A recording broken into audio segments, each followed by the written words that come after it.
Nagustuhan niyo ba ang bago nating bahay? Nakangiting tanong nga ni Kim sa kanyang kambal na anak na sina Kian at Kurt. Opo, Mama. Ang ganda po dito. May sarili na rin po kaming kwarto. Ako din, Mama. Tapos, pwede na kaming maglaro sa labas parati kasi wala masyadong sasakyan. Excited naman na saad nga ni Kian. Mabuti naman kung ganun. Mamili na kayo ng kwarto niyo basta wag ang dalawang yan na dahil gagawin kong kwarto at opisina yon. Opo, Mama! Masayang sigaw nga ng kambal. Good boys! Tumango ang kambal at nilibot ang bahay habang abala si Kim sa pag-aayos ng kanilang gamit. Si Kim ay isang single mother. Nabuntis ito dahil sa isang pagkakamali, dahil sa kalasingan. Ang kanyang magulang ang nasa ibang bansa, ngunit nagbigay naman sila ng tulong sa kanya noong siya ay nagbubuntis. Simula noong nabuntis siya at nanganak, ay sa kondo niya lamang nanirahan si Kim kasama ng mga bata. Maayos naman ang trabaho ni Kim dahil mayroon siyang sariling coffee shop na may mga iba't ibang branch sa kanilang syudad. Ang main shop naman ang pinagkakaabalahan ni Kim dahil gusto nito na kahit papaano ay may ginagawa siya sa pang-araw-araw. Kaya naman siya ang nagmamanage at nagbebenta doon kasama ng kanyang kaibigan na si Lily. Ang lalaki na ng mga inaanak ko, grade 1 na sila, no? Hindi ako makapaniwala. Kung umasta sila, parang mga grade 3 na. Natatawang sabi nga ni Lily. Kaya nga ang talino nila masyado at mas nauunang tumanda ang kanilang pag-iisip. Medyo makulit nga lang. Iba talaga pag medyo genius.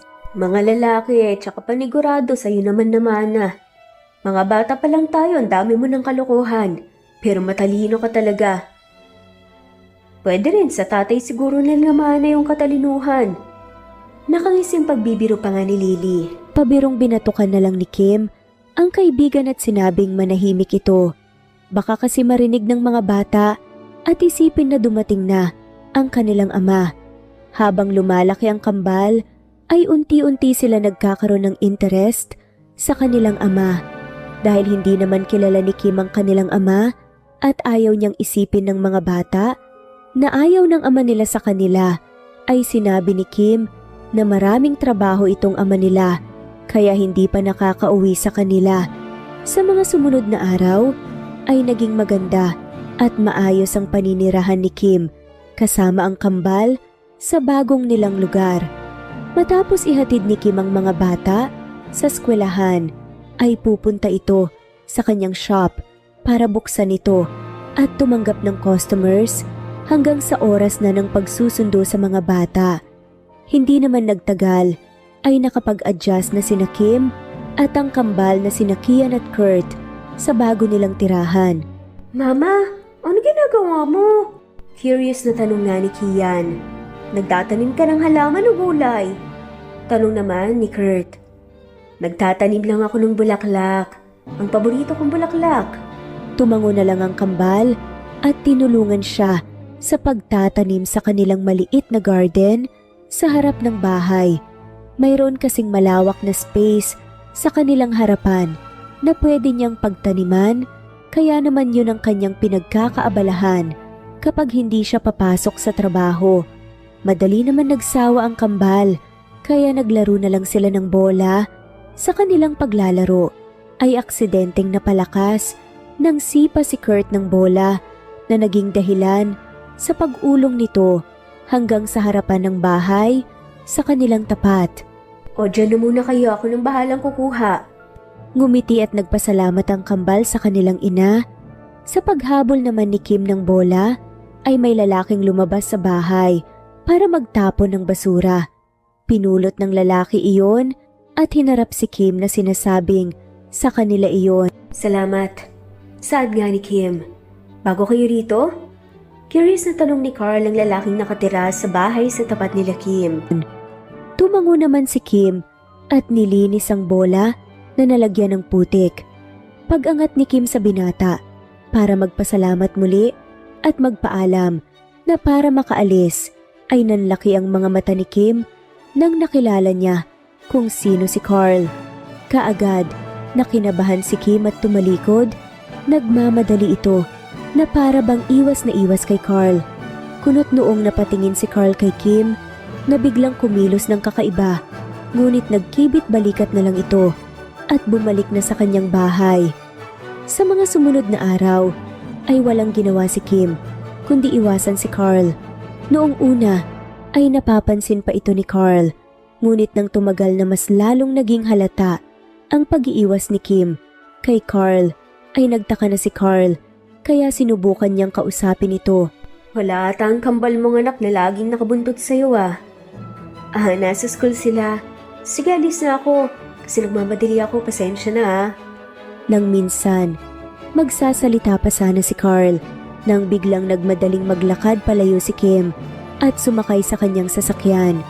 Ilang beses na sinubukan makausap nang matagal ni Carl si Kim.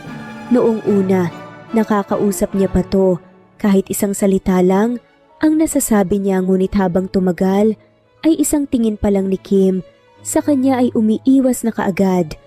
Nang nakumpirma ni Carl na iniiwasan siya ni Kim ay hinayaan niya na lang ito at hindi na rin pinansin. Hindi naman niya kilala si Kim at alam niyang wala siyang ginawan ng mali sa mga kababaihan. Hindi ko akalain ng lalaking nakatira sa harap niyo yung naka one night stand mo noon. Hindi makapaniwalang sabi ni Lily sa kanyang kaibigan habang pinagmamastan si Carl mula sa bintana. Isara mo nga yung bintana. Baka sabihin pinagmamastan natin siya eh. Tumahimik ka, pinagmamasdan ko talaga siya. Kamukhang kamukha ng kambal eh. Seryosong sabi ng kaibigan ni Kim na si Lily. Ano nang gagawin ko ngayon? Lilipat na naman ba kami? Yun na lang atang solusyon eh. Napabuntong hininga si Lily.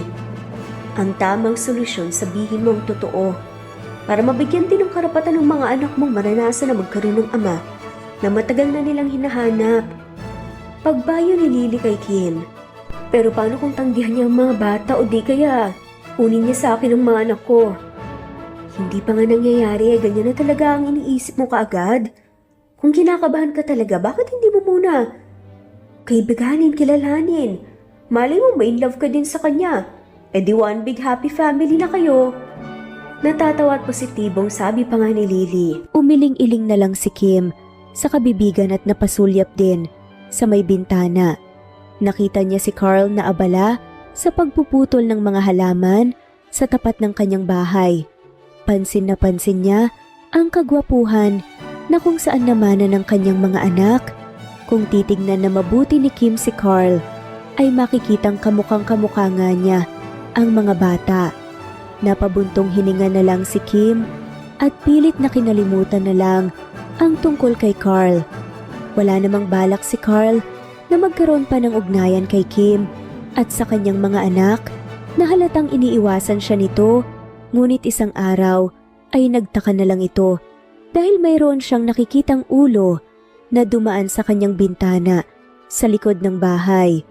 Kunot noong binaba ni Carl ang binabasa niyang libro at lumapit sa bintana, nakita niya na may mga batang pumasok sa kanyang bakuran at binabalak na akyatin ng punong mangga. Anong ginagawa niyo dyan? Baka mahulog kayo! Nagulat ang kambal sa biglaang sigaw ni Carl. Ang isa ay na-outbalance, kaya naman nahulog ito. Mabuti na lang at mayroon si Carl sa baba at nasalo siya. Pinagsabihan naman niya ang isang bata na bumaba na rin bago pa mahulog sa puno. Sorry po, napunta po yung bola dito at nakita po namin yung mangga. Nakangusang sabi nga ni Kurt. Mukha kasing masarap yung mangga kaya inakyat po namin eh. Malungkot namang sabi ni Kian. Nakaramdam naman ng lungkot si Carl nang nakita niyang malungkot ang mga bata. Napabuntong hininga ito at nasasabi sa kanyang sarili na baliw na siya dahil iniisip niyang akyatin ang puno para lang makakuha ng mangga para sa mga bata. Bakit niya ba inaakyat ang mangga? Alam niyo ba paano umakyat ang puno? Hindi po! Sabay na sabi ng mga bata. Gusto niya ba talagang makatikim? Tumango-tango ang mga bata at lumiwanag ang muka. Sa nakitang saya ni Carl sa mga bata, ay parang nanlalambot ito, kaya naman kinuha niya ang mahabang stick na ginagamit panungkit ng mga bungang mangga sa kanyang bakuran. Ngunit kahit anong gamit ni Carl ay wala siyang makuhang isa. Hindi ka pa marunong? Curious na tanong nga ni Kian. Ano ka ba naman, kambal? Siyempre hindi niya alam. Kasi nga walang makuha, di mo ba nakikita? Pilyo at seryoso namang sabi ni Kurt sa kanyang kapatid. Kaya ko, nadudulas lang talaga yung panungkit, akyatin ko na lang. Ayaw magpatalo ni Carl at sa hindi maintindihang paraan ay gusto niyang magpakitang gilas sa kambal na bata. Huminga ng malalim si Carl habang tinitignan ng puno ng mangga. Dahan-dahan na inakyat ni Carl ang mangga hanggang sa may mga nakuha na siya at hinulog sa mga bata. Dahil nahihiya si Carl, bumaba at baka magkamali at mahulog ito, sinabi niya sa mga bata na ipasok ang mangga sa kanyang bahay. Pagkaalis ng mga bata ay dahan-dahan bumaba si Carl at nadulas pa ito hanggang sa nahulog sa sahig. Mabuti na lang at noong nahulog si Carl ay hindi na gaano kataas ang lugar niya kaya hindi masyadong masakit sa kanyang likod. Nang narinig niya ang mga yapak ng mga bata ay agad itong tumayo at pinagpag ang sarili. Napasok na namin lahat, halika na, tikman natin. Excited na sabi nga ng mga kambal. Napangiti naman si Carl.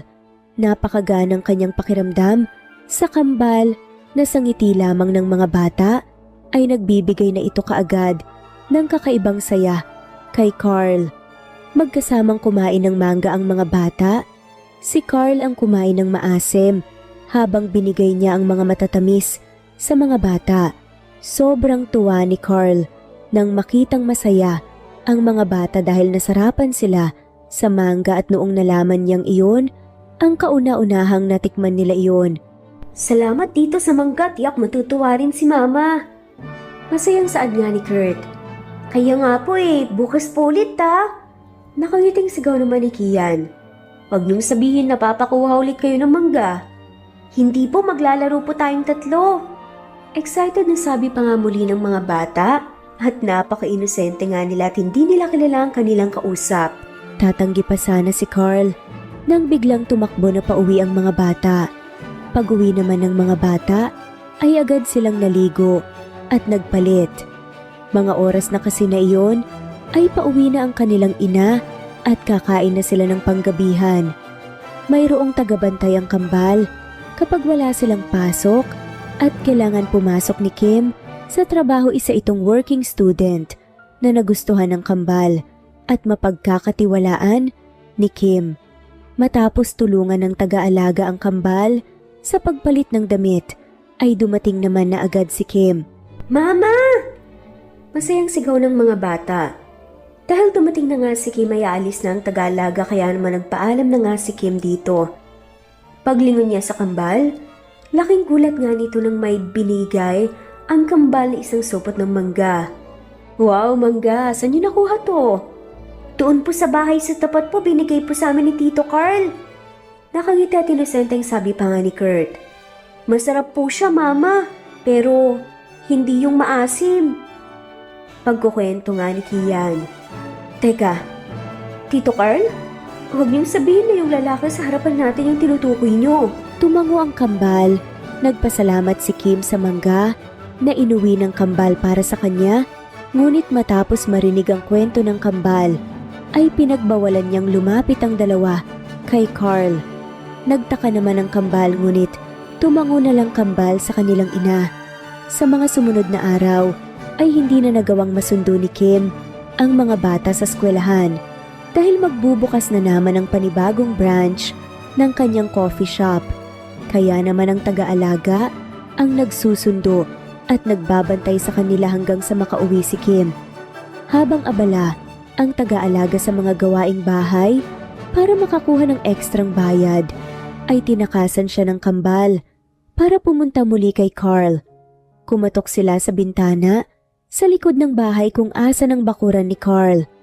Pagsilip ni Carl sa pagkatok ay nakita niya ang bungis-ngis ng kambal sa labas ng bintana. Napangiti naman si Carl at agad na suminyas na pumasok ang dalawa Pagpasok ng dalawa ay halatang masaya ang mga ito dahil nakasama na nila muli si Carl. Andito na naman kayo, kumusta ang pasok? Okay naman po, masaya. Nakangiting sigaw ni Kurt. Oo nga po, masaya. Sunod naman na sabi ni Kian. Mabuti naman kung ganun. May inihanda akong panood. Gusto niyo ba akong samahan? Tumango-tango ang kambal. Sa totoo lang ay noong nakita ni Carl na malapit na ang uwian sa eskwelahan, ay naghanda ito ng merienda at ng panood na siguradong magugustuhan ng kambal.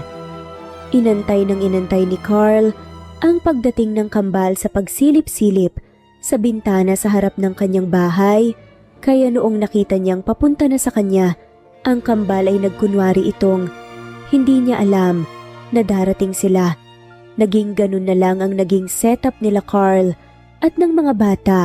Pagdating ng hapon ay pupuntahan nila si Carl para makipaglaro dahil natakasan nila ang taga-alaga nung una. Sa mga sumunod na araw ay inihahatid na ng taga-alaga ang kambal kay Carl at sinusundo ito. Nagpapasalamat na nga lang ang kambal dahil hindi pala salita ang taga-alaga, kaya hindi niya na ikwekwento kay Kim ang paglalaro nila sa bahay ni Carl. Asan ang mga bata? Bakit mag-isa mo lang dito? Nagpunta po sila sa bahay sa harap, ma'am. Doon po sila laging naglalaro tuwing hapon pagdating sa school. Nakangiting sabi nga ng taga-alaga. Parang nahulugan bigla ng malaking bato ang puso ni Kim. Dali-dali itong pumunta sa bahay ni Carl at kakatok na sana nang narinig ang malalakas na tawa ng kanyang mga anak. Bumilis ang tibok ng puso ni Kim sa sobrang kaba at hindi maipaliwanag na takot. Kumatok ito kaagad at kinuha ang kanyang mga anak. Ang babait ng mga anak mo. Kapag hindi mo kayang bantayan, sabihin mo lang babantayan ko sila. Saad ni Carl. Pero biglang sabi naman ni Kim, layuan mo ang mga anak ko. Kunot noong napatingin si Carl kay Kim. Galit na galit si Kim na para bang may nagawang malaking kasalanan si Carl sa kanya. Pinapasok naman na ni Kim ang kambal sa kanilang bahay bago hinarap si Carl na nagtataka kung bakit ganun na lang makitungo si Kim sa kanya. Salamat sa paglalaro sa mga bata. Pero wag mo na silang i-entertain mula ngayon. Teka, bakit naman ganun? Nag-enjoy din ako makasama ang mga bata, hindi naman ako masamang tao. Alam ko, pero ayoko lang na kasama mo ang mga anak ko. Ayoko maisip nila na pwede na lang basta-basta makipagkaibigan sa mga taong hindi namin kakilala. Napaka-stricto mo naman. Talagang yan ba talaga ang rason dahil sadyang ayaw mo lang sa akin? Ano bang nagawa ko sa'yo? At bakit parang ang init-init ng dugo mo sa akin? Pag-uusisa nga ni Carl. Wala, hindi yan sinasabi ko. Hindi mo na kailangan sabihin, kitang-kita ko naman ang pag-iwas mo sa akin. Nakala mo may nagawa akong mali sa'yo. Malaking mali.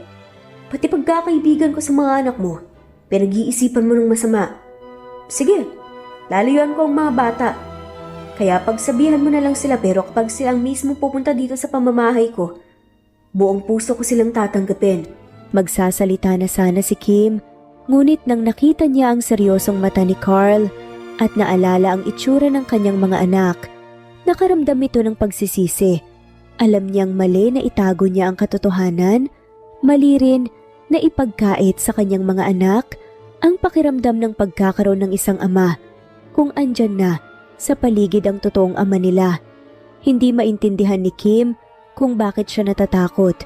Natatakot siyang mawala ang kanyang mga anak sa kanya o di kaya natatakot siya sa pagbabago sa buhay nila ng kanyang mga anak na sila lamang 3 ang meron. Pag-uwi ni Kim sa bahay ay agad na humingi ng tawad ang kambal dahil sinuway nila ang kanilang ina. Agad na nakaramdam ng lungkot si Kim dahil sa lungkot na nakita niya sa mga anak niya. Naisip patuloy ng mga bata na nakagawa sila ng mali dahil sa pagiging makasarili niya. Okay lang anak, wala nang problema sa akin yun. Talaga po mama, kasi masaya po doon kay tito eh.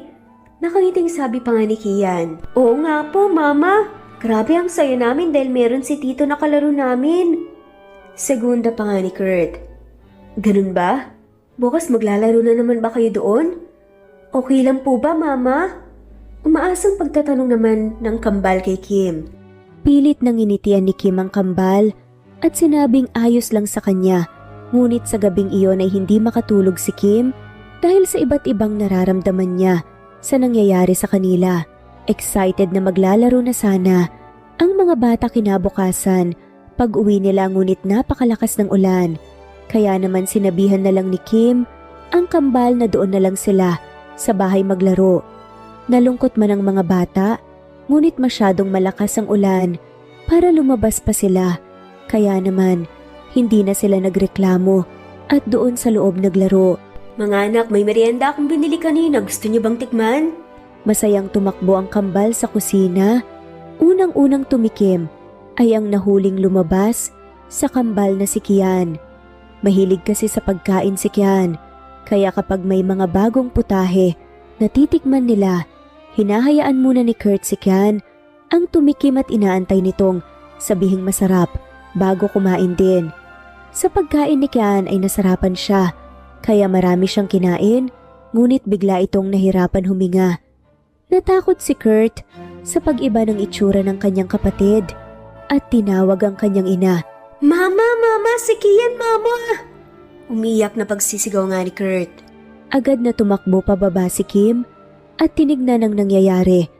Nakita niyang namumula ang muka ng kanyang anak na nahihirapan itong huminga. Natakot si Kim at agad na binuhat ang anak at pinasok sa kanyang sasakyan. Paalis na sana sila nang biglang ayaw mag-start ng sasakyan ni Kim. Hindi na niya alam ang kanyang gagawin, kaya naman iniwan niya na muna ang mga bata sa kotse at tumakbo papunta sa bahay ni Carl. Kim, anong nangyayari? Basang-basa ka. Tulungan mo ko, Carl. Sige yan. Ayaw mag-start ng kotse ko yung anak natin, Carl. Nanlaki ang mga mata ni Carl sa sinabi ni Kim. Hindi naman nagdalawang isip si Carl na kunin ang kanyang susi at inihanda ang sasakyan. Pagpasok ni Kim sa bata sa loob ng kanyang sasakyan, ay nakaramdam ng kakaibang takot si Carl nang makita ang bata. Nagmadali itong nagmaneho hanggang sa nakarating sila sa ospital.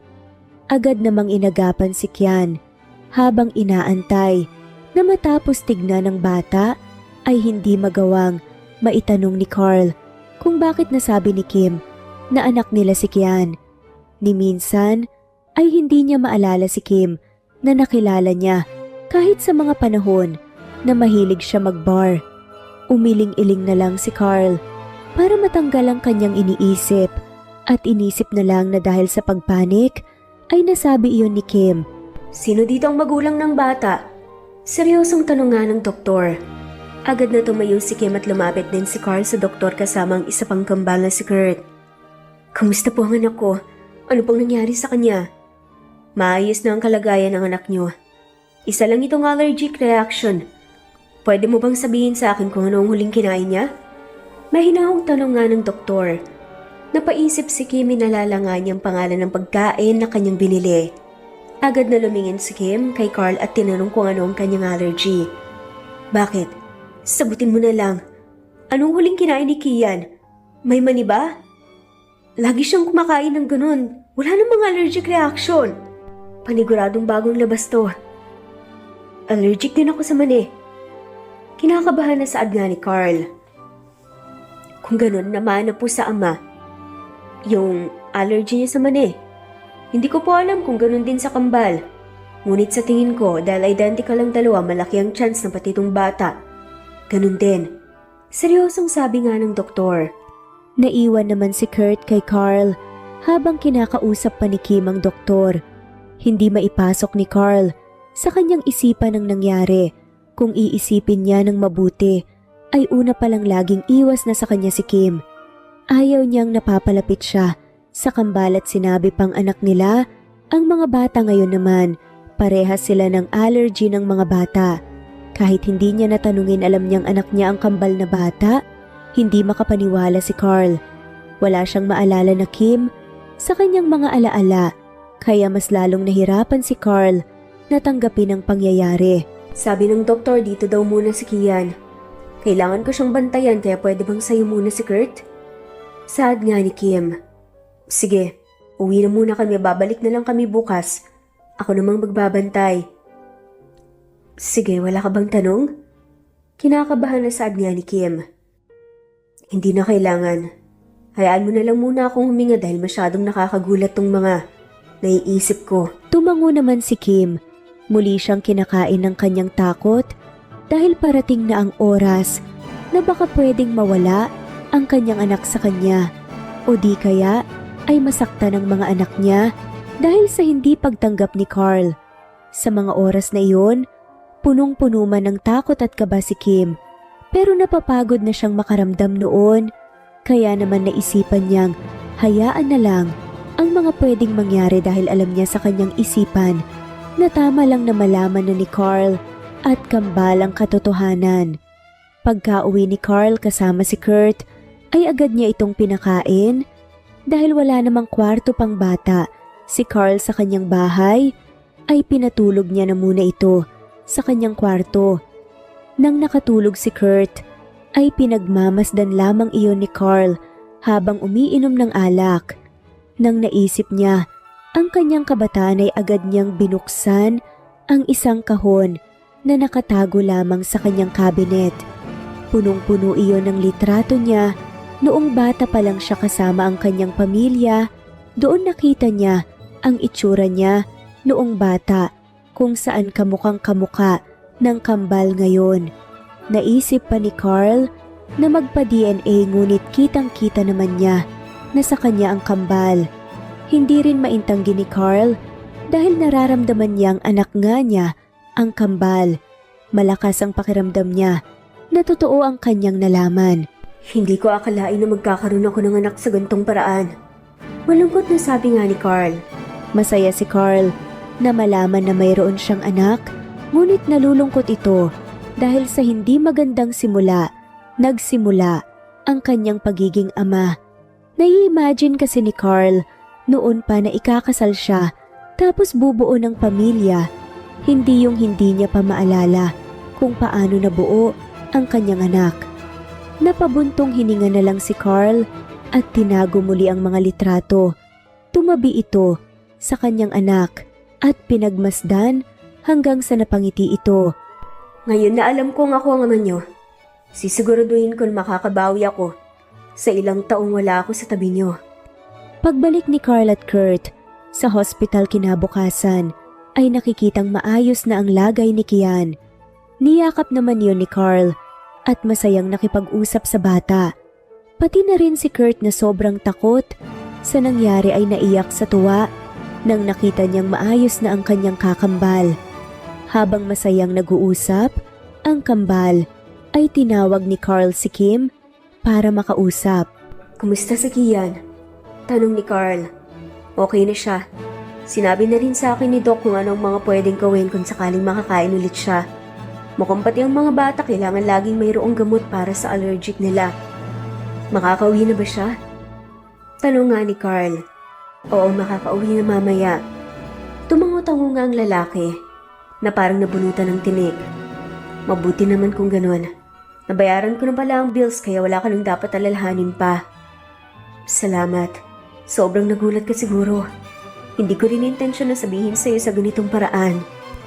Nanahimik si Carl. Humugot ito ng lakas loob na tanungin kung paano sila nagkakilala ni Kim. Kwinento naman ni Kim ang lahat ng kanyang naalala na nagkakilala sila sa isang bar, magkasamang sumasayaw habang lasing hanggang sa nagising na lang si Kim, nakatabi siya sa kama at agad na umalis. Ilang linggo ang nakalipas. Pagkatapos ng gabing iyon ay nalaman niyang buntis siya. Ngayon iisipin ko meron nga yung unang beses. Nagising ako mag-isa sa hotel at tubad. Anong desisyon mo ngayong alam mo na? Ano pa ba? Siyempre pananagutan ko kayong mag-iina ko. Gagawin kong lahat para maging mabuting ama sa kambal. At sisiguraduhin kong makakabawi ako sa inyo sa ilang taon na wala ako. Sa ilang taong mag-isa mo lang na naghihirap na palakihin ang mga anak natin. Napailing na nga lamang si Kim. Kahit wag ka nang bumawi sa akin sa mga bata na lang.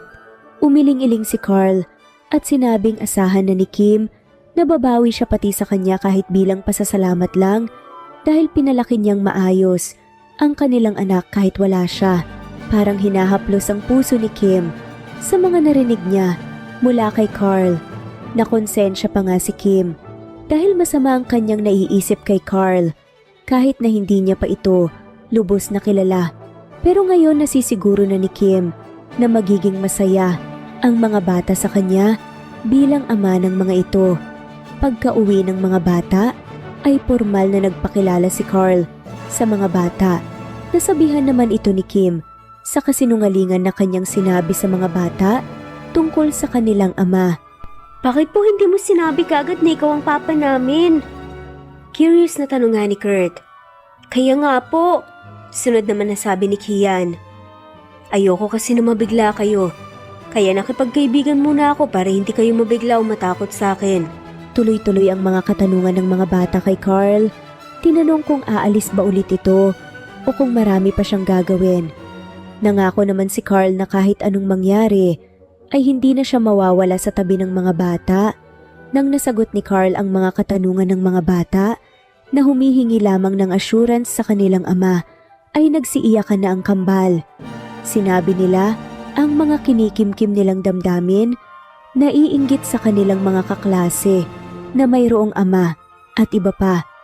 Naiyak na lang din si Kim nang narinig ang saloobin ng kanyang mga anak. Nakaramdam ng galit si Kim sa kanyang sarili dahil sinubukan niya pang ilayo ang bata sa kanilang ama. Sa hapon na iyon ay walang ginawa si Carl kundi makipaglaro sa mga bata. Inikwento naman ni Kim ang mga pangyayari sa kambal simula noong nanganak siyang hanggang paglaki ng kambal. Lahat ng videos at pictures ay sinend niya kay Carl matapos kunin ni Carl ang kanyang social media at contact number. Nagpakita rin ng mga photo album si Kim sa kanya na masayang tiningnan ni Carl. Ayos na ba tong setup sa'yo? Ayos na sa akin. Sa'yo ayos lang ba? Walang problema. Napangiti si Kim. Nakahinga ito ng maluwag dahil maayos kausap si Carl tungkol sa mga bata. Dahil sa pagdating ni Carl sa buhay nila, Kim hindi na nagtawag pa ng taga-alaga si Kim dahil si Carl na ang bahala sa mga bata kung marami siyang gagawin at ganun din naman si Carl. Mabuti nga at magkapit-bahay lang sila dahil kung ganun, hindi mahihirapan ang mga bata sa pagbiyabiyahe. Naging maayos naman ang lahat nang biglang nagtataka ang mga bata sa setup nila. Mama, bakit hindi tayo tira sa isang bahay? Kunot noong tanong nga ni Kurt. Oo nga po, ayaw mo po ba na tumira dito sa amin, Papa? Nag-aalala at inosenteng tanong naman ni Kian. Nagkatinginan sina Carl at Kim. Sa totoo lang ay sinabi ni Carl na mas magandang sa iisang bahay lang sila tumira kaysa naman sa palipat-lipat ang mga bata, ngunit tumanggi si Kim. Ngayon na ang mga bata ang nagsabi ay mas lalong nahirapan si Kim. Paano ba naman kasi nila ipapaliwanag ang relasyon na nila ni Carl? Sa mga mata ng bata ay maayos ang relasyon nila Kim at Carl, ngunit ang totoo ay isa lamang silang magkakilala na nag-uusap dahil sa mga bata. Nang hindi makasalita si Kim, ay si Carl na ang sumagot sa mga bata na ikinagulat ni Kim. Hindi naman sa ayoko, anak. Sige, kung yan ang gusto nyo. Dito na ako titira sa bahay niyo kung okay lang sa mama niyo. Mama, please. Gusto po naming magkakasama tayo. Pagpupumilit nga ni Kian. Sige na po, di ba po family po tayo? Nakangusang sabi naman ni Kurt. Napabuntong hininga na lang si Kim at wala nang nagawa kundi pumayag. Parang naging ordinaryong buong pamilya, sina Kim at Carl, kasama ang kanilang mga anak. Ang pinagkaiba lang ay walang relasyon sina Carl at Kim. Nahirapan nga si Kim na mag-adjust na mayroon na si Carl sa kanilang bahay. Lalo na at minsan, kapag bagong gising si Carl ay nakapajama lang ito at walang suot pang taas. Pwede bang magdamit ka naman? Saad nga ni Kim na tila naiirita at hindi alam kung anong i-react. Bakit? Nako-conscious ka ba sa abs ko? Piling saan pa nga ng lalaki. Anong abs? Tignan mo nga yung pangangatawan mo, baka naman ribs. Pahirap pa nga na saad ni Kim. Sus, kunwari ka pa, okay lang naman at titigan mo hanggang kailan mo gusto. Kupal ka. Namumulang pumasok si Kim sa kanyang kwarto. Iyon ang hindi niya makayanan kay Carl. Hindi rin naman maintindihan ni Kim kung bakit apektado siya sa lahat ng tungkol kay Carl. Minsan pa nga ay siya na maghahanap kay Carl para makausap lang ito. Samantalang si Carl ay unti-unting napapalapit ang loob kay Kim sa mga inosenteng reaksyon ni Kim sa mga pang-aasar ni Carl. Pati na rin sa pagiging maasikaso ni Kim kay Carl kahit todo iwas pa rin ito. Carl? Bakit ba ngayon ay nakatuwalya ka lang? Alam mo na nanadya ka na talaga. Matari na saad nga ni Kim. Kakatapos ko lang pumaligo. Pagdadahilan naman ni Carl. E di sana nagbihis ka muna bago ka bumaba rito sa kusina para kumain. Eh ang init kaya. Ano ba naman yan, Carl? Pulang-pula nga. Ang buong mga mukha ni Kim. Mabuti na lang at wala ang mga bata at nasa eskwelahan, kundi baka isipin nila na nag-aaway sila ni Carl. Napangisi si Carl nang nakitang sumusulyap si Kim sa kanyang katawan. Lumapit ito kay Kim at kinuha ang kanyang kamay para ihaplos sa kanyang abs. Napalunok si Kim at nanlalaki ang mga matang napatingin sa katawan ni Carl. Mabuti na lang at biglang may kumatok sa pintuan, kundi ay baka manlambot si Kim at isipin pang tumalon kay Carl. Tumawa ng pagkalakas-lakas nga ang kaibigan. So ibig mong sabihin sobrang nakakit ka kay Carl? Masayang tanong pa nga ni Lily sa kaibigan. Normal ba to? O baka naman matagal lang akong walang boyfriend kaya naman ganito. Baka nga, bakit hindi mo try na makipag-date? Nakangising tanong ni Lily. Ilang taon na akong hindi nakapag-date. Makakayanan ko pa ba to? Siyempre isipin mo meron na si Carl na maghahati sa responsibilidad mo. I think it's time for you to enjoy life naman kahit konti lang. Nakangiting sabi ni Lily. Napaisip si Kim habang si Lily naman ay nakangisi. Alam niya sa isang tingin pa lang na may gusto na si Kim kay Carl. At sa kilos naman ni Carl ay alam niya rin na may gusto ito kay Kim. Iniisip ni Lily sa mga oras na iyon ay gagawin niya ang lahat para pasilosin si Carl para umabante ang relasyon ng dalawa. Hindi na lang alam ni Lily na sobrang effective ang kanyang ginawang pagsabi kay Kim na makipag-date. Anong sabi mo? Ang sabi ko ikaw munang bahala sa mga bata ngayon. Dahil magkikitain ako. Meron kasing pinapakilala sa akin si Lily kaya sa labas kami magdi-dinner. Ano? May blind date ka? Tila kinakabahan na tanong nga ni Carl kay Kim. Oo. Okay lang ba sa'yo? Nag-aalangan pa nga na tanong ni Kim. Ha? Oo naman. Okay lang sa akin, sige. Ako nang bahala sa mga bata. Excited na nag-ayos si Kim at umalis ng bahay. Samantalang si Carl ay hindi mapakali. Hindi niya alam kung ano ang kanyang nararamdaman. Ngunit hindi siya mapakali. Hindi mawala-wala sa kanyang isipan ang pagiging masaya ni Kim sa kanyang kadate. Papa, okay ka lang po ba? Kaya nga po Papa, kanina pa po kayo paikot-ikot na naglalakad kami po yung nahihilo. Natatawang saad ng kambal na sina Kurt at Kian. Ha? Oo. Ayos lang ako, nag-alala lang talaga ako sa mama niyo. Sa pagsabi ni Carl na nag-aalala siya, ay doon niya unang napansin ang pagkagusto niya kay Carl. Sa gabing iyon, inantay ni Carl ang pag-uwi ni Kim. Mga oras na inantay niya si Kim, ay naintindihan niya kung bakit ganun na lang ang kanyang nararamdaman sa paglabas ni Kim. Ilang oras ang mga nakalipas matapos kumain ng panggabihan ng mga bata at si Carl ay dumating na si Kim. Inihatid siya ng lalaking kanyang nakadate at mukhang nakainom pa ito. Parang kumikirot ang puso ni Carl nang makitang nakangiti si Kim sa ibang lalaki. Nabalot ng selos at takot si Carl. Oh, bakit gising ka pa? Takang tanong nga ni Kim. Nag-aalala lang ako para sa'yo. Anong oras na kasi eh? Tila seryosong saad ng lalaki. Ha? Salamat. Kumain na kayo? Ikaw, kumain ka na ba? Mukhang naparami ka tanongin naman. Konti lang, natuwa lang talaga ako sa usapan namin kanina. Tumango-tango na lang si Carl. Agad na sinabi ni Carl na matutulog na siya. Nagtaka naman si Kim sa pagiging seryoso ni Carl. Lagi kasing masaya at nakangiti si Carl kung nakikipag-usap sa kanya. Lagi din nitong inaasar at gumagawa ng mga bagay na ikakahiya ni Kim, ngunit sa pagsabi ni Carl na matutulog na siya na walang emosyon ay napansin agad ni Kim na baka may problema si Carl. Naging malamig si Carl sa mga sumunod na araw kay Kim. Hindi naman ito pinagtuunan ng pansin ni Kim at inisip na baka may pinagdadaanan lang ito. Nagpatuloy ang pakikipagkita ni Kim sa kadate niyang lalaki minsan.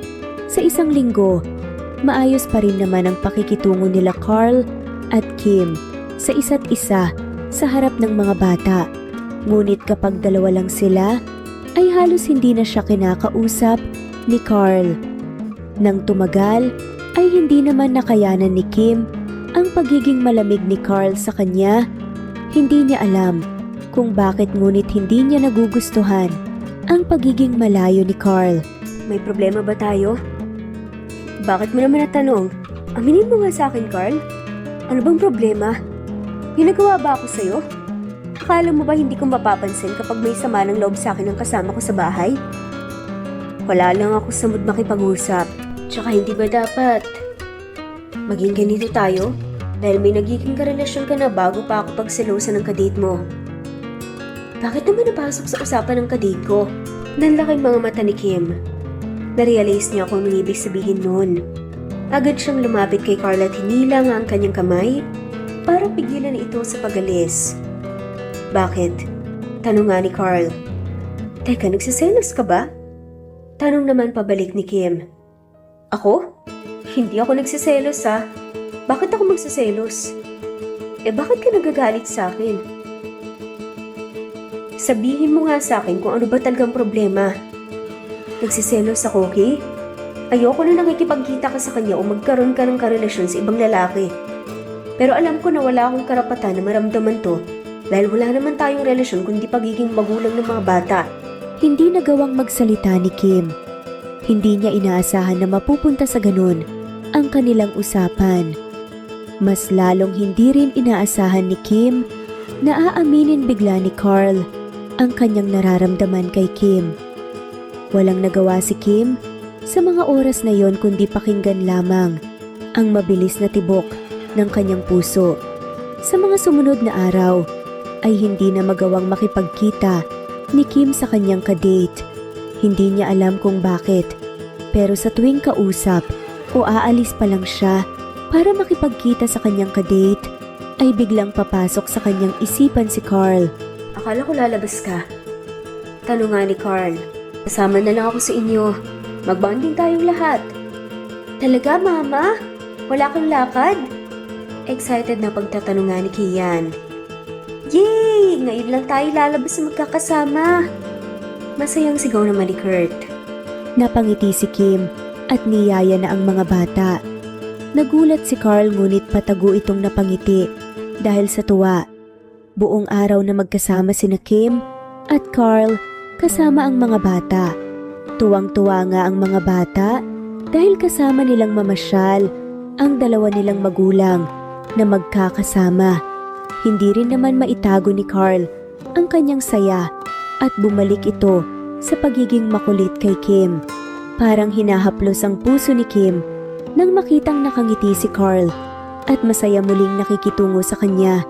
Sa mga sumunod na araw ay naging abala si Kim sa kanyang trabaho, ngunit kahit na ganun, gumagawa pa rin siya ng oras sa mga bata at kay Carl. Hindi nga inaasahan ni Carl na magiging malapit sila ni Kim matapos niyang sabihin ang kanyang nararamdaman. Naihatid ko ng mga bata, papasok ka na ba? Tanong ni Carl. Hindi. Sinara ko muna yung shop para makapagpahinga. Pinilit sa akin ni Lily eh. Ganun ba? Pwede ba ako magtanong? Ano naman yun? Bakit hindi ka na nakikipagkita dun sa lalaking yun? Ewan ko rin. Basta hindi ko na lang bigla gusto. Kung ginagawa mo lang yun dahil sa sinabi ko, ay hindi naman. Hindi makayanan ni Carl ang kanyang kuryosidad at patuloy sa pagtanong kay Kim. Sobrang saya niya dahil naitigil na ni Kim ang pakikipag-date sa lalaki, kaya hindi niya mapigilan na ipakita ang kanyang kasiyahan. Tinanong ni Carl si Kim kung bakit nang paulit-ulit hanggang sa sinabi na Kim ang totoo niyang nararamdaman. Hindi kita malis sa isipan ko. Pakaramdam ko gumagawa ako ng mali sa tuwing makikipagkita ako sa kanya, kaya tinigil ko. Mukhang mas importante sa akin kesa sa pakikipag-date sa iba. Ano ibig mong sabihin? Tanong nga ni Carl. Wala akong alam masyado sa pag-ibig, pero sa tingin ko may gusto ako sa'yo. Teretsahang pag-amin niya. Napaawang ang bibig ni Carl. Natawa naman ng malakas si Kim at sinabi niyang ang gwapo. Tignan ni Carl kapag gulat siya. Namula ang mukha ni Carl at bumilis ang tibok ng kanyang puso noong nakita ang malawak ng ngiti ni Kim. Sa mga oras na yon natanggap na ni Carl na hindi lang pagkagusto ang kanyang nararamdaman, kundi mahal na niya si Kim. Simula doon ay araw-araw na lang nililigawan ni Carl si Kim. Naging bukal na ito sa kanyang damdamin at masayang tinatanggap naman ni Kim ang mga pinapakitang pagkagusto sa kanya ni Carl.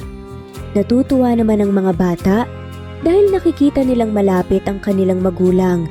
Mukhang may nagbago ah. Nakangising sabi ni Lily pagdalaw niya sa bahay nila Kim. Ikaw, inasahan mo to, no? Kaya mo ako pinipilit na makapagkita doon. Oo naman. So anong may nangyari na ba sa inyo? Nakangiting tanong nga ni Lily. Tigilan mo nga ako. Baka marinig ka pa ng bata. Malakas na natawa si Lily. Patuloy ito sa pang-aasar kay Kim. Hanggang sa naasar nga si Kim at sinabi kay Lily na kahit daw halikan si Kim sa pisngi ay hindi ginagawa ni Carl. Baka naman hinaantay niya na sagutin mo siya. Kinikilig na tanong nga ni Lily. Paano ko naman sasagutin yun? Eh kami naman na. Sinabi ko, pagka gusto ko, sinabi din niya. Pero pinag-usapan niyo na ba kung anong relasyon niyo? Muling tanong nga ni Lily. Baka naman kasi wala pa ring label yan. Umiling-iling si Kim.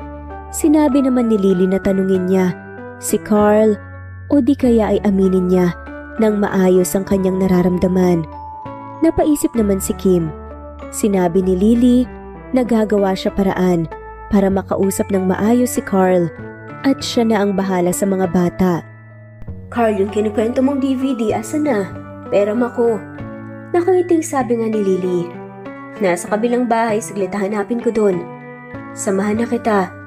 Saglit lang ako doon. Gusto ko rin kasing makita ang bahay mo eh. Inityan ni Carl si Kim at niyaya na sa kanyang bahay. Pinakita naman ni Carl lahat ng parte ng kanyang bahay bago nagpunta sa kanyang kwarto para hanapin sa kanyang cabinet ang mga gamit niya noong binata pa siya. Mayroon kasi siyang naikwento na panood noon kay Lily na pinagkainteresan ng dalaga, kaya naman yun ang hinahanap niya. Habang abala si Carl sa paghahanap ng DVD sa kanyang cabinet, ay napaupo si Kim sa gilid ng kama ni Carl at humuhugot ng lakas ng loob. Carl, pwede bang magtanong? Oo naman, ano yun? Ano ba talaga tayo? Teretsahang pagtatanong ni Kim. Anong ibig mong sabihin? Anong meron sa atin? Ako manliligaw, ikaw naman nililigawan ko. E paano kung gusto kong itigil mo ng panliligaw mo? Napakunot noo ang lalaki. Ha? Bakit naman, may nagawa ba akong masama? Umiling naman si Kim. Agad na tumayo si Carl sa pagkaupo sa sahig at lumapit kay Kim. Tinatanong nito kung wala naman pala siyang nagawang mali, bakit siya pinapatigil ni Kim sa panliligaw sa kanya. Dere-derechong nagsasalita si Carl nang biglang tumayo si Kim at hinalikan si Carl sa kanyang labi. Paulit-ulit na hinalikan ni Kim si Carl sa labi hanggang sa nagawang kumalma ni Carl. Mahal kita, Carl. Kaya tigilan mo ng panliligaw mo. Malawak na napangiti si Carl. Napayakap ito kay Kim at sinabing kahit na sila na ay hindi titigil si Carl sa kanyang panliligaw. Humagikik sa tuwa si Kim. Kumalas sa yakap si Carl at muling hinalikan si Kim. Dahan-dahan na halik na unti-unting lumalalim. Napahawak ng mahigpit si Kim sa damit ni Carl sa dibdib habang hinahalikan pabalik si Carl. Lumalim ng lumalim ang halikan ng dalawa hanggang sa napaatras si Kim at napaupo sa kama. Hindi naman tinigil ni Carl ang halikan. Pinalibot ni Kim ang kanyang mga kamay sa batok ni Carl na para bang kumakapit ito para hindi lumayo si Carl sa kanilang halikan. Sa kanilang halikan ay napahiga na si Kim sa kama. Mula sa labi papunta sa leeg ni Kim ay pinaunlanan ito ng mga halik ni Carl. Sobrang nagiinit ang katawan ni Kim nang biglang tinigil ni Carl ang ginagawa sa kanya tumayo. Muntik na yon. Baka hindi ko pa mapigilan ang sarili ko. Hindi na naituloy ni Carl ang kanyang sinabi nang biglang hinila siya ni Kim at muling hinalikan. Sa gitna ng halikan ay tinanong ni Carl kung sigurado ba daw si Kim. Tumango si Kim. Sa mga oras na yun ay hindi rin maintindihan ni Kim ang kanyang sarili. Gusto niyang ibigay ang lahat ng meron siya kay Carl sa mga oras na yun. Pakiramdam niya mapagkakatiwalaan niya si Carl at ang pagmamahal ni Carl sa kanya na kaya niyang ibigay ang lahat. Sa gitna ng halikan, ipinasok na ni Carl ang kamay sa loob nito. Sabay inalis din kaya naman napaungol lang mahina si Kim at sobrang sensitibo ng kanyang pakiramdam sa simpleng haplos lamang ni Carl. Nanlalambot na nga ito.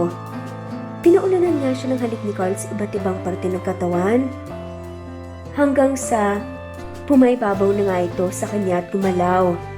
Sa mga oras na yun ay wala nang ibang niisip pa si Kim kundi silang dalawa ni Carl at ang kanyang pagmamahal dito.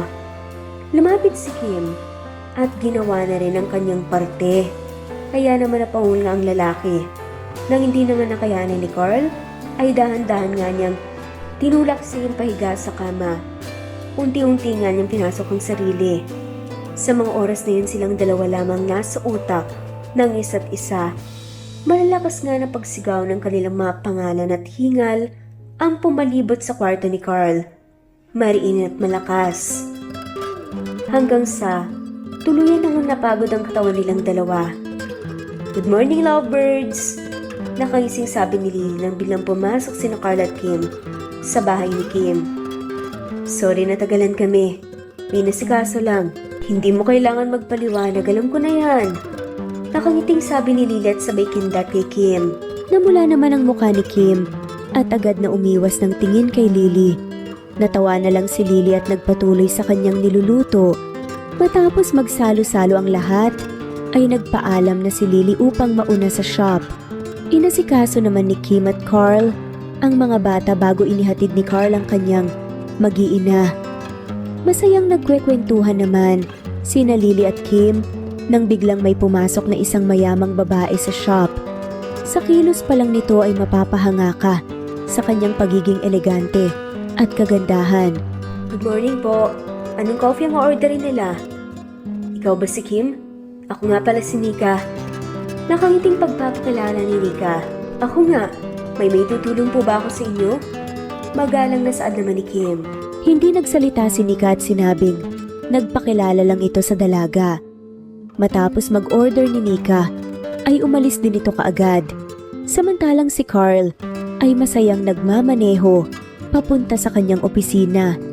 Marami kasi itong tratrabahuin sa kanyang kumpanya kaya kinailangan niyang pumasok. Ngunit pagpasok pa lang niya ay nawala na ang ngiti sa kanyang mukha nang nakita ang babaeng hindi niya inaasahan na makikita pa niya muli. Kumusta ka na? Nakangiting tanong ni Nika kay Carl. Anong ginagawa mo rito? Ang sungit mo naman. Ganyan na lang ba ang trato mo sa asawa mong niloloko mo lang? Natatawang tanong ni Nika at tuminom nga ng kanyang kape. Nanlaki mga mata ni Carl nang makita niya ang pangalan ng shop. Si iniinom nga na kape ni Nika. Andito ka na naman ba para manggulo? Grabe ka naman. Niloko mo na nga ako, ganyan ka pa. Panginis na sabi ni Nika. Umalis ka na. Niloko? Huwag mo akong itulad sa'yo, Nika. Huwag mo na akong guluhin pa. Lalong-lalo na't nalakad ng divorce natin. Ha? Hindi ko pa pinapasa ang divorce paper natin. Kaya paano naman ito malalakad? Natatawang tanong nga ni Nika. Nagalit si Carl at pinagalitan si Nika. Buong akala niya ay napro-process na ang kanilang divorce, ngunit hindi pa pala. Kilala ni Carl si Nika. Alam niyang hindi maganda ang pakay nito sa kanyang pagpapakita kay Carl. Sobrang kinakabahan si Carl dahil ayaw niyang masira ang pamilya na kanilang binubuo ni Kim. Alam ni Carl na isang sabi lang ni Nika ng kanilang relasyon ay masisira na ang kanilang pagsasama ni Kim. Ayaw sirain ni Carl ang kung ano ang meron sa kanila ngayon ni Kim. Huminga ng malalim si Carl na para bang kinakalma niya ang kanyang sarili. Ano bang kailangan mo? Katulad ng sinabi ko nung huli tayong nagkita, hindi ako papayag na pupunta ka sa iba. Seryosong sabi ni Nika. Bakit mo ba pinaglalaban ang kasal natin na sinira mo?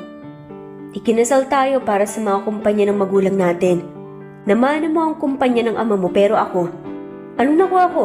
Ikaw lang? Tapos hiwalayan mo ako dahil nahuli mo ako may katabi sa kama na lalaki. Kahit naman wala tayong relasyon at kasal lang sa papel. Galit na pagsisigaw ni Nika. Bibigyan kita ng shares mo dito sa kumpanya. Kung yan lang pala ang pinoproblema mo. Napakagat ng labi si Nika. Magsasalita na sana ito, ngunit nagsalita muli si Carl at ininsulto ang kakayahan ni Nika sa negosyo. Sinabi pa nito na naiintindihan niya ang desisyon ng ama ni Nika noong hindi pinamana ang kumpanya sa kanya. Sobrang nagalit si Nika sa mga sinabi ni Carl, pero kahit na ganun ay masaya siyang nakakuha ng shares sa kumpanya. Kinabukasan ay nagtataka si Kim kung bakit panay na lang ang pasok ni Carl sa kanyang kumpanya. Sinabi na lang ni Carl na may problema doon, kaya naman hindi na muli itong kinulit ni Kim. Nang araw nang nakalipas, nagtatrabaho ka rin sa kumpanya. Ano pa bang kailangan mo? Akin ang divorce papers natin na pirmahan mo na. Eto na, masaya ka na? Tandaan mo to, Carl. Hindi ako titigil hanggang hindi mapapasakin ang dapat sa akin. Seryosong sigaw ni Nika tumalis na nga sa opisina ni Carl. Agad namang ipinunta ni Carl ang divorce papers sa kanyang abogado. Laging pumapasok si Carl sa kumpanya para mabantayan si Nika. Alam niya kasing gagawa ng hindi maganda si Nika na ikakasama ng kanyang kumpanya. Sa pag-aalala naman ni Kim, kay Carl ay nagluto ito ng pagkain at dinalaw si Carl sa kumpanya nito. Pagdating ni Kim ay nakita niya si Nika na nakilala niya sa shop na nakikipagsigawan kay Carl. Nag-aaway na naman ang mag-asawa. Bulong ng isang employee. Mag-asawa sila? Gulat ng tanong ng isa pang tauhan. Hindi naman pinaniwalaan iyon ni Kim at lumapit sa opisina ni Carl nang bigla niyang narinig na nag-aaway ang dalawa dahil sa divorce papers. Narinig na ayaw makipaghiwalay agad ni Nika kay Carl at nabanggit pa ang kanyang pangalan. Talagang ipoproseso mo kagad ang papel at ginamit mo pa ang koneksyon mo para mapabilis to. Galit na sigaw ni Nika. Bakit ba pinipigilan mo ang paghiwalay natin? Binigyan naman na kita ng shares mo dito sa kumpanya. Ano pa bang kailangan mo? Ano kayong mararamdaman ng nobya mong si Kim? Kung nalaman niyang all this time, ay may asawa ka pala. Natatawang pananakot nga ni Nika kay Carl. Magsasalita pa sana si Carl nang biglang may narinig itong nahulog sa sahig. Pagsunod niya sa kanyang narinig, ay nakita niya si Kim na nakatayo sa labas ng kanyang opisina na lumuluha. Nakatingin lamang si Kim kay Carl at umiiyak ito. Hindi alam ni Kim kung ano ba ang dapat niyang gawin o ano ba ang dapat niyang sabihin, pero nang nakita niyang papalapit si Carl sa kanya, ay tumakbo ito paalis. Tumatawa naman si Nika nang nakita niya ang pangyayari. Hindi na ito pinagtuunan ng pansin at hinabol si Kim hanggang sa nakarating sila sa bahay ni Kim. Kim, let me explain. Sad nga ni Carl. All this time? So ginawa mo pa akong kabit, Carl? Walang hiya ka? Kasal ka pala sa iba? Bakit mo ko ginito, ha? Magpapaliwanag ako. Bago pa tayo magkakilala, ay naghiwalay na kami at inakala kong napoproseso ng paghiwalay namin pero hindi pa pala. Ni minsan hindi mo man lang tinignan, ganun? Bakit hindi mo sinigurado muna na malinis ang nakaramlo bago ka pumasok sa buhay ko?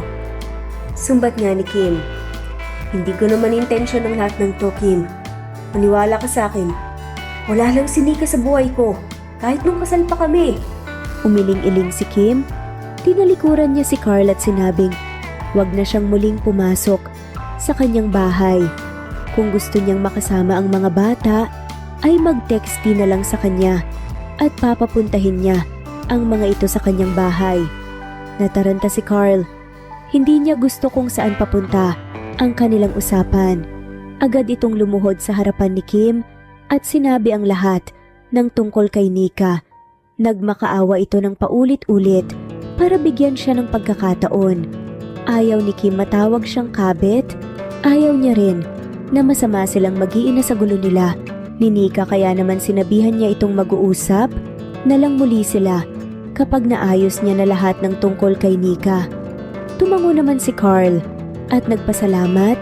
Nangako pa ito kay Kim na wala siyang dapat pag-alala dahil wala lang si Nika sa kanya at kasal lamang sila sa papel. Hindi na nagsalita si Kim at nagkulong sa kanyang kwarto. Tinawagan niya ang kanyang kaibigan para makausap at baka malinawan siya kung ano ba ang dapat gawin. Kung ganon, antayin mo. Aayusin niya yan panigurada dahil alam kong mahal ka ni Carl. Lalo-lalo ng mga bata. Hindi mo rin naman kailangan puwersahin ng sarili mo na pagkatiwalaan pa rin siya. Hayaan mong ipakita niya na ikaw ang mahal niya at wala nang iba. Mali ang desisyon ni Carl na hindi man lang inasikasong proseso at nakipagnobya ka agad. At hindi lang yun, tinago niya pa sa'yo. Pero sa kwento ni Carl, baka si Nika nga talagang problema na kailangan mong intindihan kung gusto mong ipaglaban ang pagmamahalan niyo. Seryosong payo ni Lily sa kanyang kaibigan. Tumango na lang si Kim at niyakap ang kaibigan habang nilalabas ang sakit ng kanyang nalaman.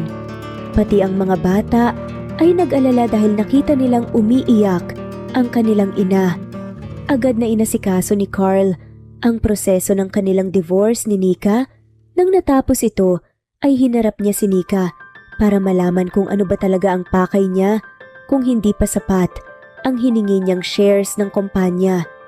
Sobrang naguguluhan na si Carl kay Nika dahil parang wala ito sa tamang pag-iisip. Sinabi niyang shares sa kumpanya lang ang kailangan, pero kinabukasan gusto niya daw makuha ang lahat at ang pinakahuli ay humingi ito ng pera kay Carl na malaking halaga. Binigyan kita ng pera nung last. Nakita ko pang ginastos mo in one go ang nakuha mong kita sa shares mo sa kumpanya. Ano ba talagang ginagawa mo? Ayoko. Umalis ka na rito sa kumpanya bago ka pa makagawa ng hindi maganda. Naiinis naman na sumigaw si Nika. Ha? Bakit ba hindi ka nalang magbigay para sa akin? Ang laki ng halaga na binigay ko sa iyo noong last. Hindi na tayo kasal. At meron ka pang shares dito sa kumpanya. Ano pa bang kulang doon? Kulang na kulang. Sunod-sunod na sigaw nga ni Nika.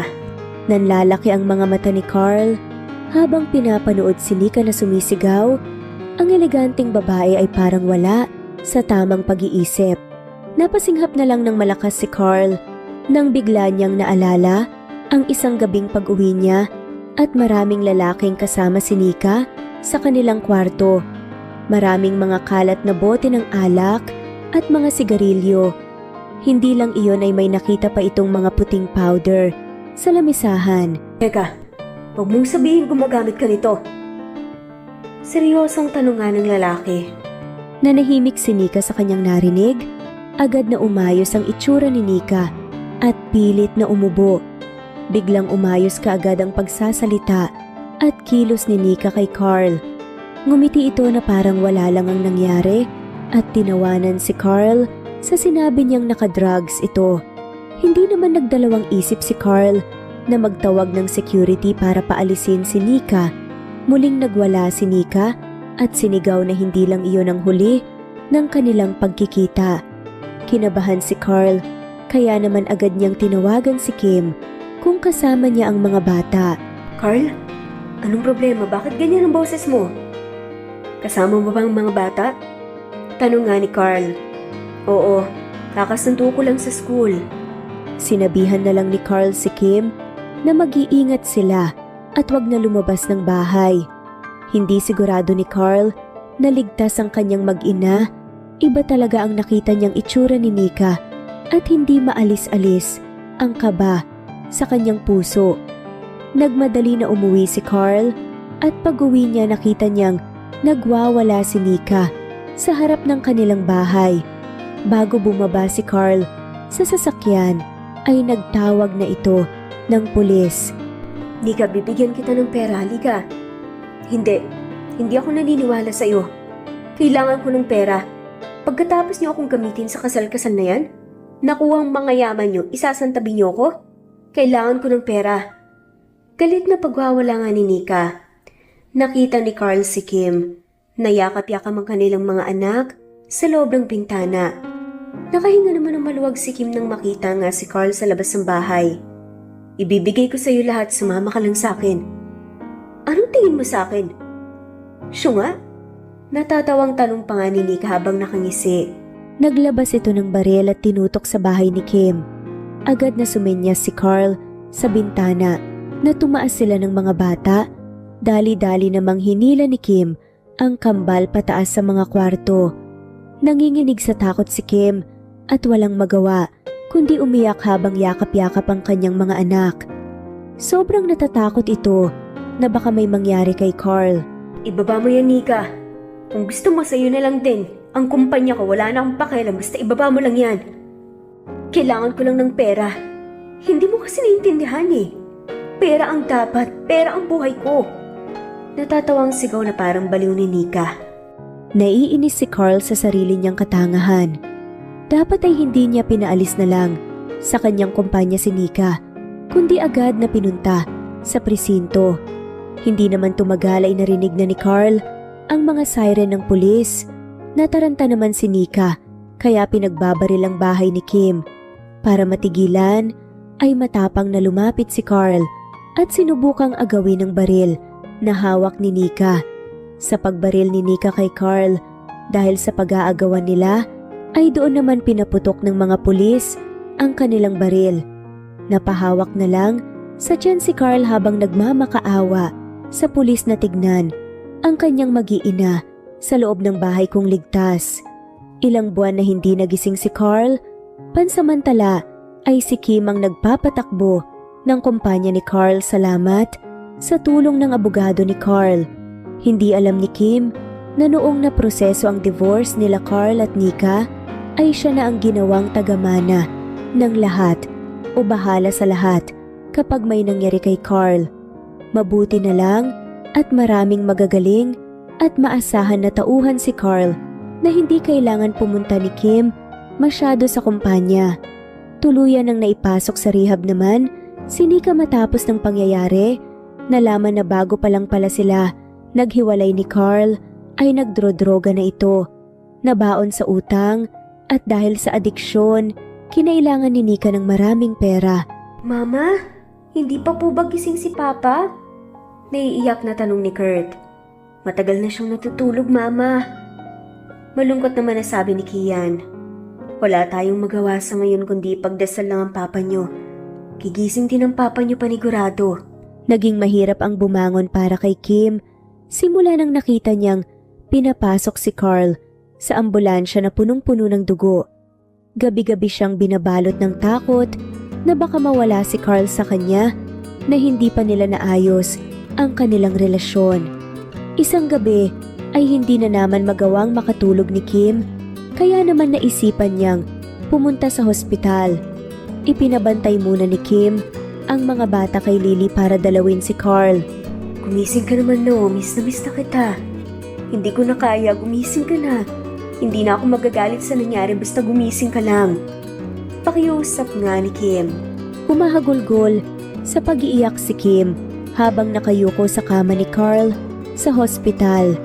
Wala siyang nagawa kundi umiyak ng umiyak hanggang sa natigilan na lang ito nang may humawak sa kanyang ulo.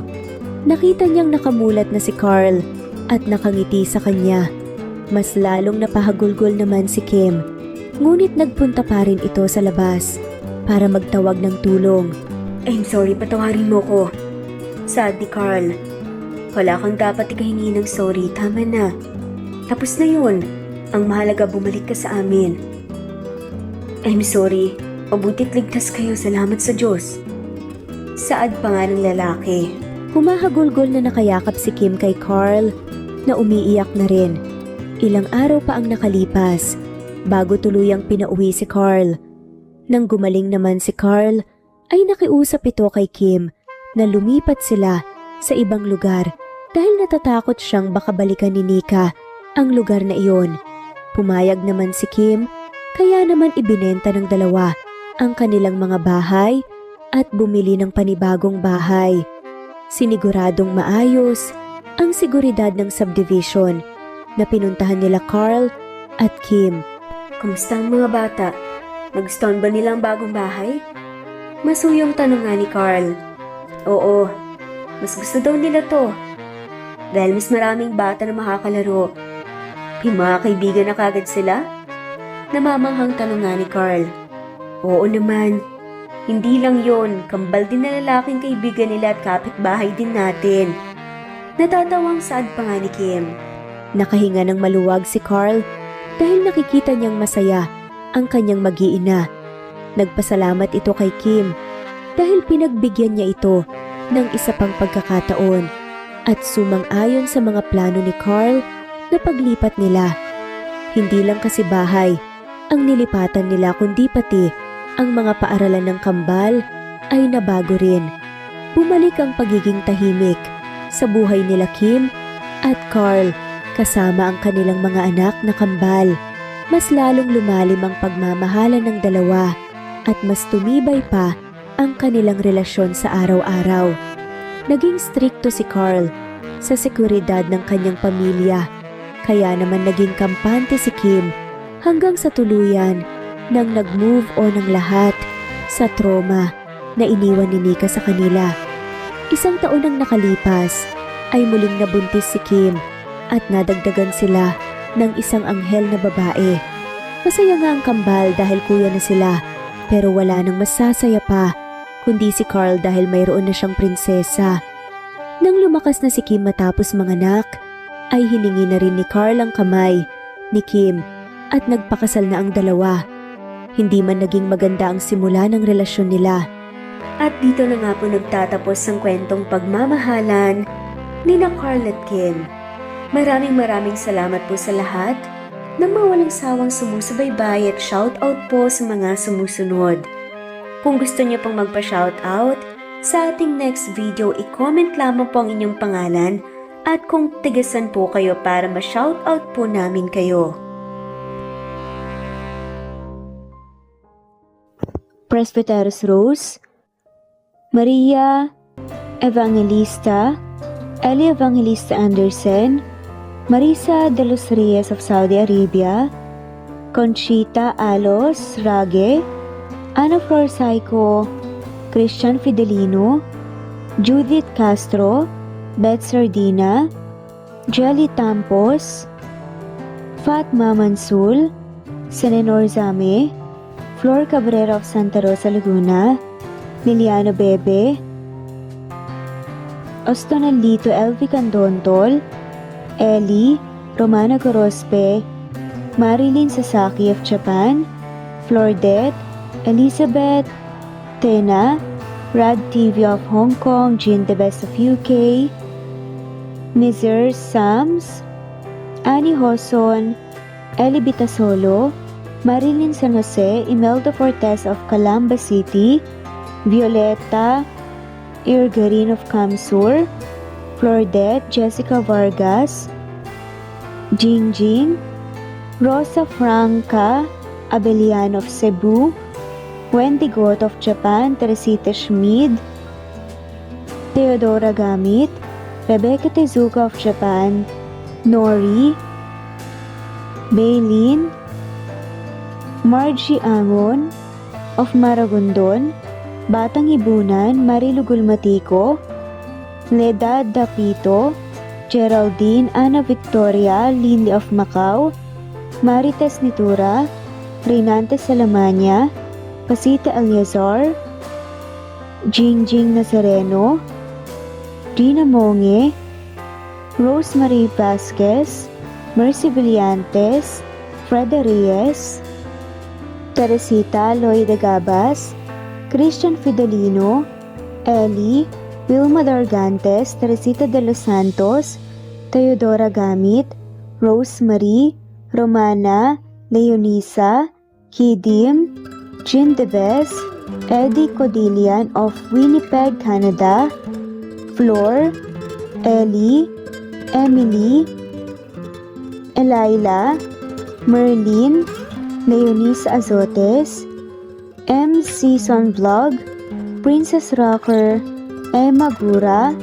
Flora Pasita Eliazar of Ontario, Canada, Eli Bitasol of Milan, Italy, Carmencita Falcon, Raylan Podadera, Marilu Gulmatico, Imelda, Liliano, Senen, Fatma Mansul, Teodora Gamit, Mercy, Evangeline Zamora, Chabidal, Kinciano Obas, Charlene Cartilla, Sofia Moore, Dumlao of Santiago City, Andrea Taga, Teodoro Roliuki,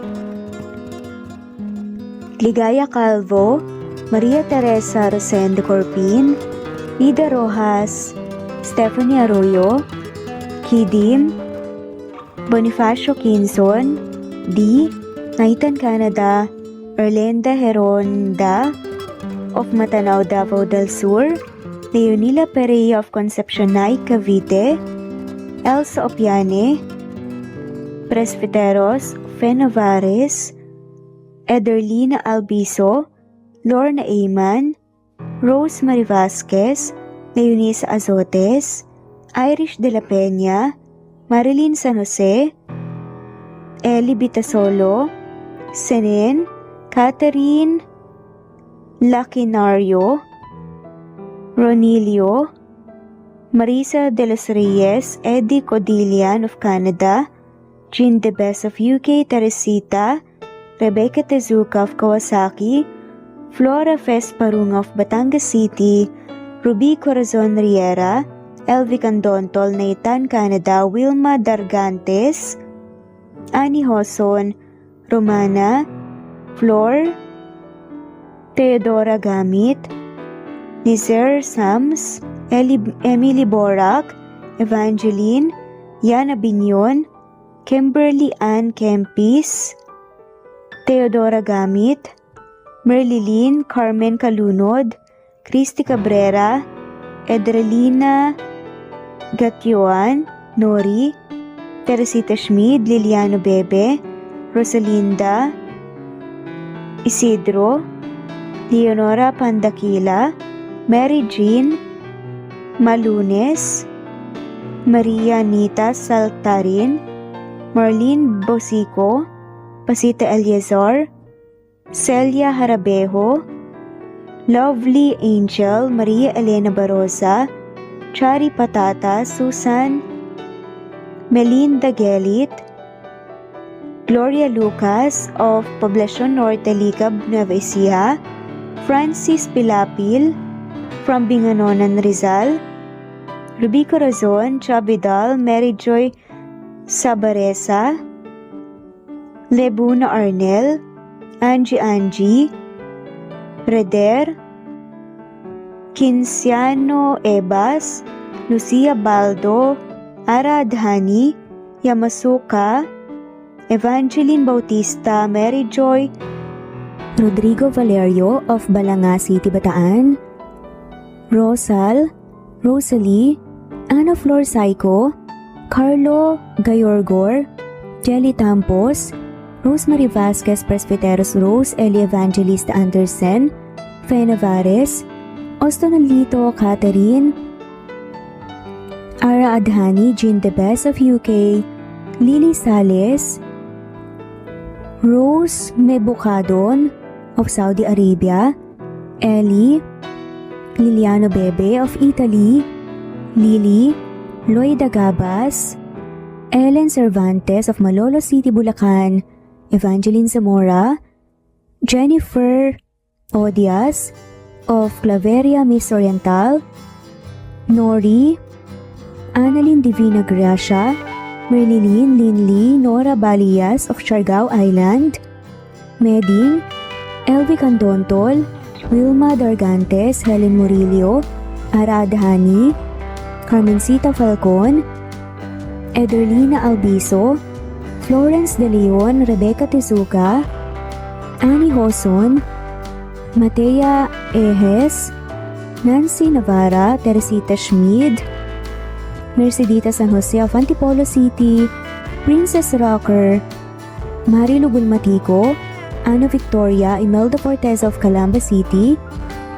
Jan Nulete, Batang Ibunan, Pinay, Elsa Kimura, Fatima, Ellie Ramirez of Caloocan, Liliano, Saida, Flordet, Helen Murillo, Jelly Tampos, Senen Orzame, Elaila, Leonisa Azotes of Bacolod City, Pasita Eliazar, Romana Gorospe, Flor Cabrera of Laguna, Carmencita Falcon, Ronilio, Conchita Alcos, Rosemary Vasquez, Eli Pitasolo of Milan, Italy, Marilyn San Jose, Fe Navares, Annie Hoson, Evangeline Zamora, Imelda Taay, Charlene Cartilia, Julieta Hermosura, Elvi Candontol, Teresita Schmid,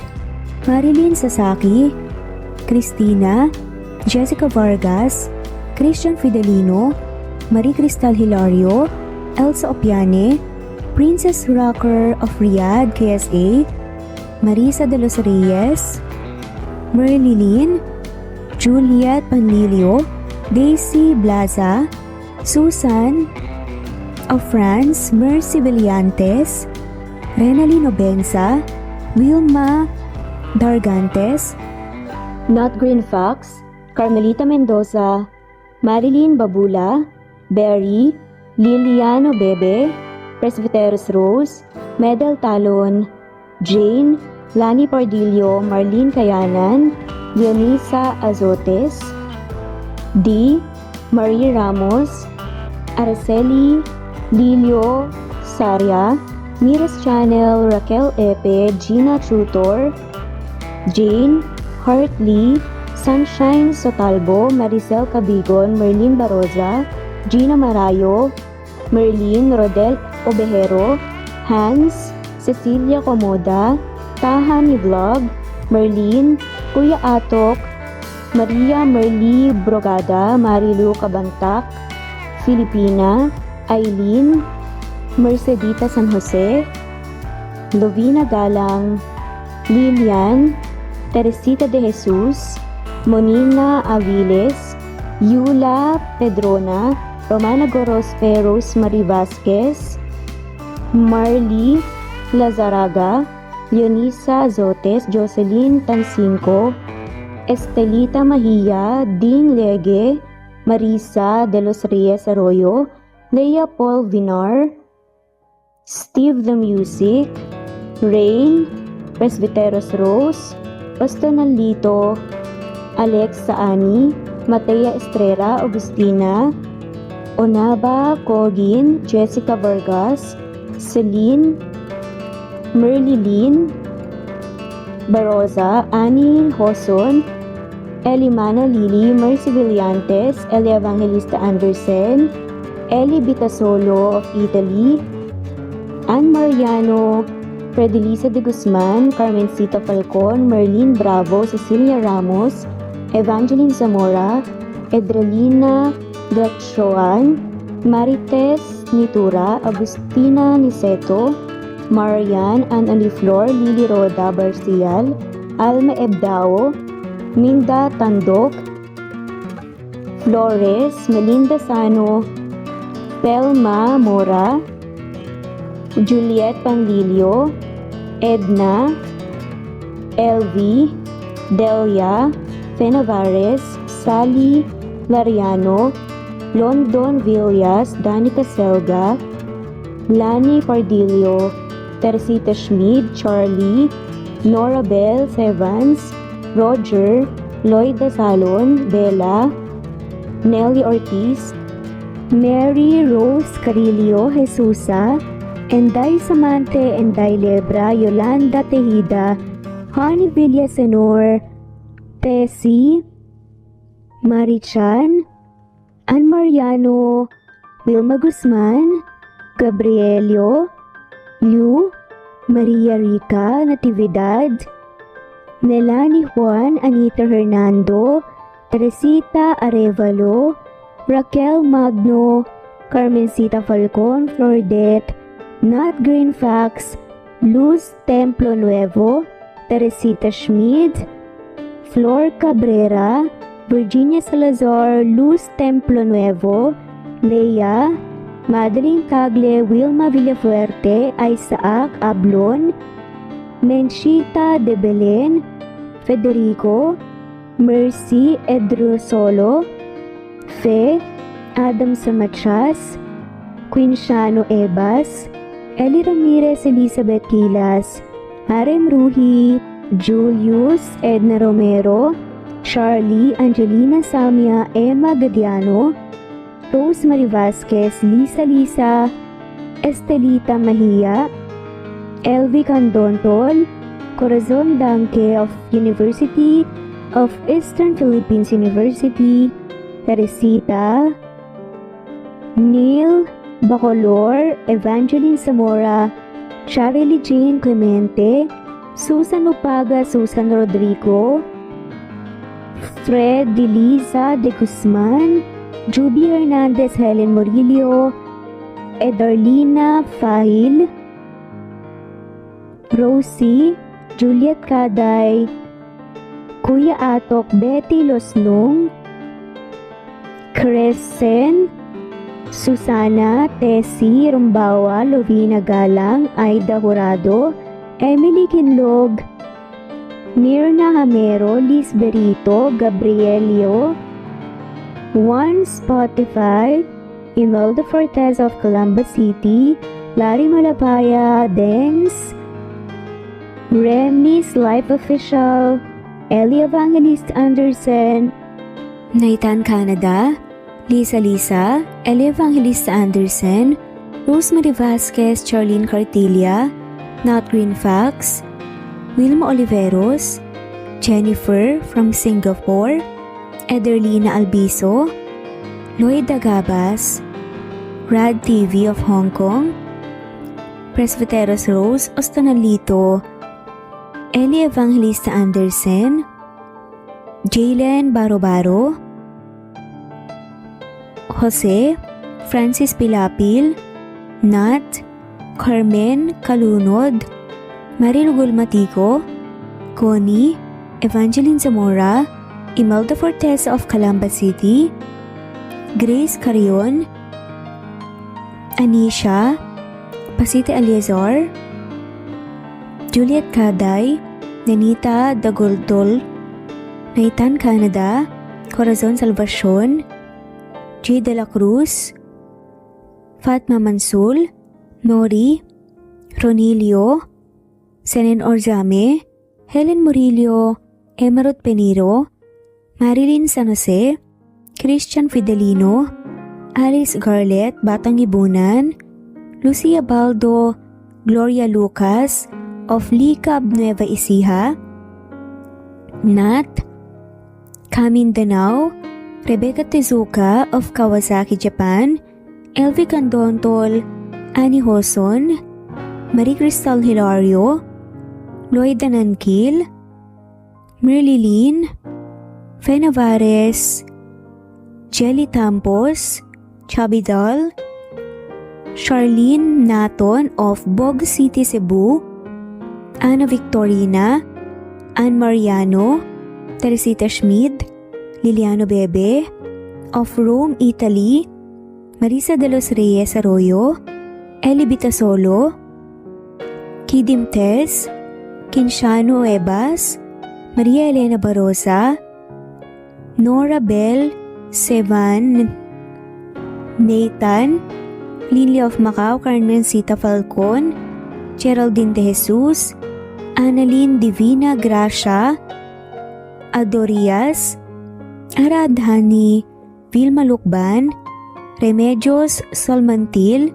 Ederlina Albinso, Maria, Josephine, Peña Sales, Rosalie, Naitan, Fe, Tip Dorado, Maribel Quitola of Antipolo City, Lloyd Agabas, Busolve Tayo,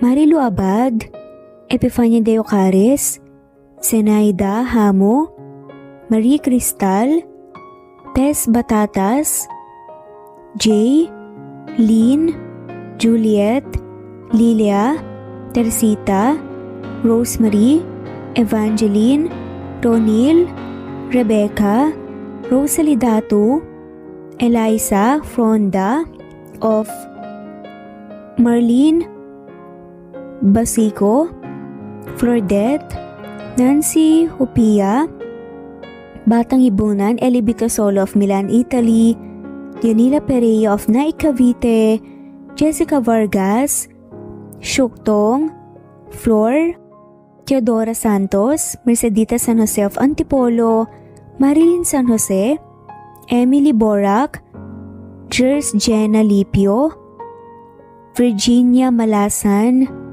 Mary Jean Coldora, Stephanie Arroyo, Imelda, Emelita Mendoza, Nori, Marilu Gulmatico, Juliet Panlilio, Annie Hosen of Japan, Tess Batatas, LV, Lori, Jessa Acevedo, Lisa, Ellie Ramirez, Edita Palalon, Goldfinger, Elizabeth Cabanilla, Maria Teresa Mislang, Happy Cat, Wilma Dergantes, Glory Rojas, Donilia, Loida Nankil, Anna Flor Saiko, Marilyn Sasaki of Japan, Naija Adele Panganiban, Baby Floresca Pasita Eleazar of Ontario, Canada, Marilyn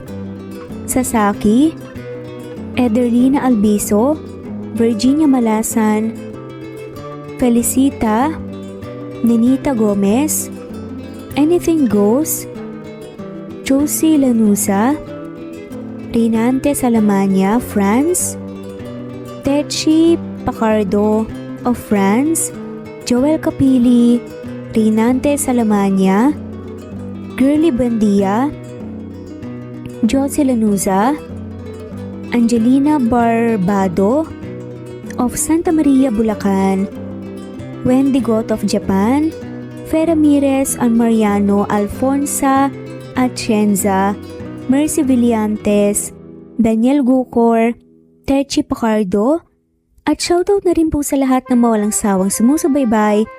Maraming salamat po. Kung gusto niyo pong ma-shoutout, sa susunod nating video ay comment lamang po ang inyong pangalan at kung tigasan po kayo. Muli ito ang Cat Amazing Stories PH. Thanks for listening at God bless po sa ating lahat.